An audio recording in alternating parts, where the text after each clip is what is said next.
Hi friends, జాగ్రత్తగా చూడండి. ఒక హైవేలో ఒక దుప్పి చొరబడింది. కానీ అది రోడ్డు మీద ఉన్న కార్స్ పై దాడి చేయట్లేదు. తల వంచి జనాలకు ఏదో చెప్పాలి అనుకుంటుంది.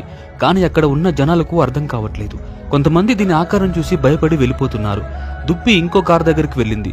దుప్పి కళ్ళల్లో ఏదో తెలియని ఆతృత కనిపిస్తుంది. అక్కడ ఉన్న డ్రైవర్కు దుప్పి మానవునితో ఏదో చెప్పాలనుకుంటుంది అనుకున్నాడు. దుప్పి ఆతృతతో ఏడుపు మొదలుపెట్టింది. కళ్ళల్లో బాధ కనిపిస్తుంది. ఏదో ప్రమాదంలో ఉంది. ఇదంతా చూసిన ఒక మనసున్న మంచి మనిషి కార్ దిగి దుప్పి దగ్గరకు వెళ్ళాడు. ఆ దుప్పి అతన్ని ఒక బురద గుంటలో తీసుకువెళ్ళింది. అక్కడ కొన్ని దుప్పిలు బురదలో కూరుకుపోయి ఉంది. కొన్ని సహాయం కోసం ఎదురు చూస్తుంది. ఈ దుప్పి ఎంత తెలివైనదో చూడండి. మానవుని సహాయం కోరుకుంది. వెంటనే అక్కడ చేరుకున్న డ్రైవర్ కొంతమంది సహాయంతో ఒక తాడు దుప్పిలో కట్టి వాటిని బయటకు తీసి కాపాడారు. ఇది జంతువుకు మానవుడికి ఉన్న ఒక ఆత్మీయ సంబంధంగా మనం భావించవచ్చు. ఇది ఒక అద్భుతమైన ఆత్మీయ సంఘటన. ఈ వీడియో మీకు నచ్చితే ఒక లైక్ చేసి మన ఛానల్ని సబ్స్క్రైబ్ చేసుకుని ఈ వీడియోని మీ ఫ్రెండ్స్ అండ్ ఫ్యామిలీ